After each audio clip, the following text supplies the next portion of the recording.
നമസ്കാരം, പുതിയൊരു വീഡിയോയിലോട്ട് എല്ലാവർക്കും സ്വാഗതം. ഇന്ന് ഞാൻ വന്നിരിക്കുന്നത് ഒരു ചിക്കൻ കറിയുടെ റെസിപ്പിയുമായിട്ടാണ്. ഒരു നോർത്ത് ഇന്ത്യൻ ഡിഷായിട്ടുള്ള പാലക് ചിക്കൻ കറിയുടെ റെസിപ്പിയാണ് കേട്ടോ. നല്ല അടിപൊളി ടേസ്റ്റി ആയിട്ടുള്ള ഒരു ചിക്കൻ കറിയാണിത്.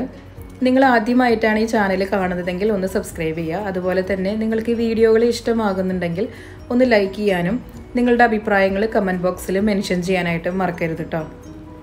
ഇനി നമുക്കിതെങ്ങനെ തയ്യാറാക്കണമെന്ന് നോക്കാം. ഞാനിവിടെ 750 ഗ്രാം ചിക്കൻ എടുത്തിട്ടുണ്ട്, എല്ലോട് കൂടിയതാണ്. പിന്നെ വേണ്ടത് പാലക്കാണ്. ഇതൊരു തരത്തിലുള്ള ചീരയാണ് കേട്ടോ. ഇത് ക്ലീൻ ചെയ്ത് വെച്ചിരിക്കുന്നതാണ്. ഇനി ഇതൊന്ന് ബോയിൽ ചെയ്തെടുക്കണം. അതിനായിട്ട് വെള്ളം തിളപ്പിക്കാൻ വെക്കുക. വെള്ളം ഒന്ന് തിളച്ച് വരുമ്പോൾ നമുക്കിതിലോട്ട് പാലക്ക് ചേർത്ത് കൊടുക്കാം. എന്നിട്ട് ഒരു 2 മിനിറ്റ് ഇതൊന്ന് ബോയിൽ ചെയ്തെടുക്കണം. നമ്മൾ ചീരയ്ക്കൊക്കെ തോരൻ അരിയത്തില്ല, അതുപോലെ നമ്മൾ ചെറുതായിട്ട് അരിഞ്ഞിട്ട് ചിക്കൻ കറി പകുതി വേഗമാകുമ്പോൾ നമുക്ക് ചേർത്ത് കൊടുക്കാം. പക്ഷേ അങ്ങനെയാകുമ്പോൾ ഗ്രേവി തിക്നെസ് കിട്ടില്ല. നല്ലൊരു കുറുകിയ ഗ്രേവിയോട് കൂടി വേണമെങ്കിൽ നമ്മൾ ഇതുപോലെ ചെയ്യുന്നതാട്ടോ നല്ലത്. ഇപ്പോൾ ഒരു 2 മിനിറ്റൊക്കെ കഴിഞ്ഞിട്ടുണ്ട്. ഇനി ഇതിൻ്റെ വെള്ളമെല്ലാം ഊറ്റിക്കളഞ്ഞിട്ട് നന്നായിട്ട് തണുത്തതിന് ശേഷം മാത്രം മിക്സിയുടെ ജാറിലിട്ടിട്ട് ഇതൊന്ന് അരച്ചെടുക്കണം. വെള്ളമൊന്നും ഒഴിച്ചു കൊടുക്കണ്ട, നല്ല സ്മൂത്തായിട്ട് തന്നെ നമുക്കിത് അരച്ചെടുത്ത് മാറ്റി വയ്ക്കാം കേട്ടോ.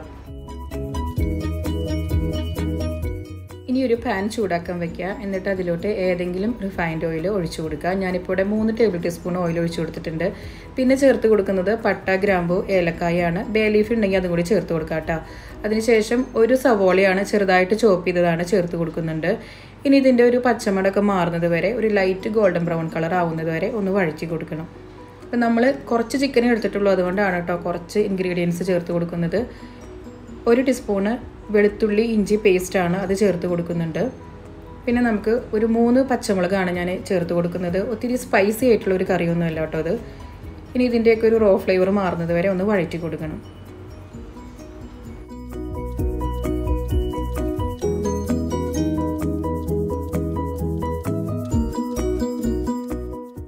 ഇപ്പം കളറെല്ലാം മാറി വന്നിട്ടുണ്ട്, അതിൻ്റെ റോ ഫ്ലേവറൊക്കെ മാറിയിട്ടുണ്ട്.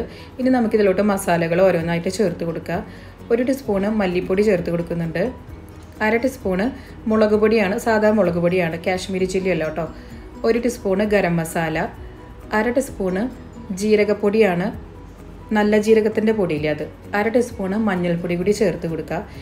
എന്നിട്ട് അതിൻ്റെ റോ ഫ്ലേവർ മാറിക്കഴിയുമ്പോൾ തക്കാളി ചേർത്ത് കൊടുക്കുന്നുണ്ട്. ഞാനിപ്പോൾ ഒരു തക്കാളിയുടെ പകുതി എടുത്തിട്ടുള്ളൂ. തക്കാളിയൊക്കെ ഒന്ന് വെന്ത് കഴിയുമ്പോൾ അതിലോട്ട് തൈര് ചേർത്ത് കൊടുക്കണം. അധികം പുളിയില്ലാത്ത തൈരാണ്, 2 ടീസ്പൂണ് തൈര് ചേർത്ത് കൊടുക്കുന്നുണ്ട്. എന്നിട്ട് ഇതൊക്കെ ഒന്ന് നന്നായിട്ടൊന്ന് കുക്കായി വരട്ടെ. അതിനുശേഷം നമുക്കിതിലോട്ട് ചിക്കൻ ചേർത്ത് കൊടുക്കാം.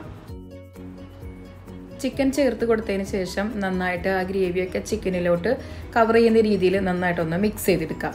എന്നിട്ട് മീഡിയം ടു ഹൈ ഫ്ലെയിമിൽ വെച്ചിട്ട് തുറന്ന് വെച്ച് തന്നെ 2 മിനിറ്റ് ഒന്ന് കുക്ക് ചെയ്തെടുത്തിരുന്നു. അതിനുശേഷം ഫ്ലെയിം മീഡിയം ടു ലോയിലോട്ട് മാറ്റുക. എന്നിട്ട് അടച്ച് വെച്ചിട്ട് ഒരു 5 മിനിറ്റ് നമുക്കിതൊന്ന് കുക്ക് ചെയ്തെടുക്കാം. ഇപ്പോൾ സാധാരണ ചിക്കൻ ഒന്ന് വെന്ത് വരാനായിട്ട് ഏകദേശം ഒരു 20 മിനിറ്റാണ് കേട്ടോ എടുക്കുക. പിന്നെ ചിക്കൻ്റെ മൂപ്പനുസരിച്ച് കുറച്ച് വ്യത്യാസമൊക്കെ ഉണ്ടാവും. ഇപ്പോൾ ഒരു 5 മിനിറ്റ് കഴിഞ്ഞിട്ടുണ്ട്. ഇതൊന്ന് നന്നായിട്ടൊന്ന് മിക്സ് ചെയ്ത് കൊടുക്കാം. എന്നിട്ട് നമുക്കിതിലോട്ട് പാലക്ക് ചേർത്ത് കൊടുക്കാം.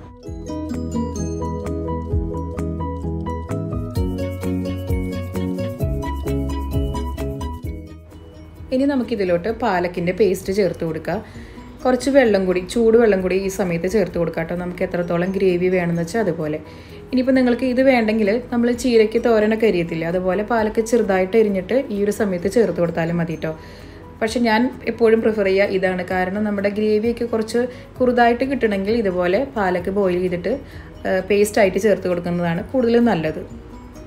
ഇനി നമുക്കിതൊന്ന് അടച്ച് വെച്ചിട്ട് ഒന്നും കൂടി ഒന്ന് കുക്ക് ചെയ്തെടുക്കാം. ഇപ്പോൾ ഏകദേശം 20 മിനിറ്റ് ആയിട്ടുണ്ട്. ഇതുപോലെ അടച്ച് വെച്ചിട്ട് കുക്ക് ചെയ്തെടുക്കുക. അതിൻ്റെ ഇടയിൽ തുറന്നിട്ട് ഒന്ന് ഇളക്കി കൊടുക്കാനായിട്ട് ശ്രദ്ധിച്ചോളൂ കേട്ടോ. ഇപ്പോൾ ചിക്കനെല്ലാം വെന്ത് വന്നിട്ടുണ്ട്, അത്യാവശ്യത്തിന് ഗ്രേവിയൊക്കെ ഉണ്ട്. ഇനി ഞാനിത് തുറന്ന് വെച്ചിട്ട് ഒരു 3-4 മിനിറ്റും കൂടിയും ഗ്രേവിയൊക്കെ ഒന്ന് കുറുതായി വരുന്നത് വരെ ഒന്ന് കുക്ക് ചെയ്തെടുത്തിരുന്നു. നല്ല ടേസ്റ്റി ആയിട്ടുള്ളൊരു ചിക്കൻ കറിയാണ് കേട്ടോ ഇത്. പേഴ്സണലി എനിക്ക് ഒരുപാട് ഇഷ്ടമുള്ളൊരു ചിക്കൻ കറി കൂടിയാണ്. അപ്പോൾ നമുക്ക് നമ്മുടെ സാധാരണ പച്ചച്ചീര വെച്ചിട്ടും ചെയ്യാം കേട്ടോ ഇതുപോലെ തന്നെ. അപ്പോൾ ഇതാ ചിക്കൻ്റെ ഗ്രേവിയെല്ലാം നന്നായിട്ട് കുറുതായി വന്നിട്ടുണ്ട്. ഇനി നമുക്കിതിലോട്ട് ചേർത്ത് കൊടുക്കേണ്ടത് കസ്തൂരി മേത്തിയുടെ ഇലയാണ്. അതായത് ഉലുവയുണ്ടല്ലോ, ഉലുവയുടെ ഇല ഉണക്കി പൊടിച്ചത് നമുക്ക് മാർക്കറ്റിൽ നിന്നൊക്കെ വാങ്ങിക്കാൻ കിട്ടും. അപ്പോൾ അത് ചേർത്ത് കൊടുക്കുക. അത് മിസ് ചെയ്യരുത് കേട്ടോ, നല്ലൊരു ഫ്ലേവറാണ് അത് ചേർത്ത് കൊടുക്കുമ്പോൾ കറികൾക്ക് ഉണ്ടാവുക. പിന്നെ നമുക്ക് ലാസ്റ്റ് കുറച്ച് മല്ലിയിലയും കൂടി ചേർത്ത് കൊടുത്ത് കഴിഞ്ഞിട്ടുണ്ടെങ്കിൽ നമ്മുടെ പാലക് ചിക്കൻ റെഡി ആയിട്ടുണ്ട്. നമുക്കിത് ചപ്പാത്തിയുടെ കൂടെ നാനിൻ്റെ കൂടെയൊക്കെ കഴിക്കാൻ പറ്റിയ അടിപൊളി ചിക്കൻ കറിയാണ് കേട്ടോ. ഈവൻ ചോറിൻ്റെ കൂടെയും നമുക്ക് കഴിക്കാം. അപ്പോൾ നിങ്ങൾ എപ്പോഴെങ്കിലുമൊക്കെ ഒന്ന് ട്രൈ ചെയ്ത് നോക്കിക്കോളൂ.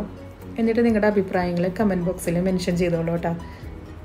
ഇനി പുതിയൊരു വീഡിയോ ആയിട്ട് കാണുന്നത് വരെ നന്ദി, നമസ്കാരം.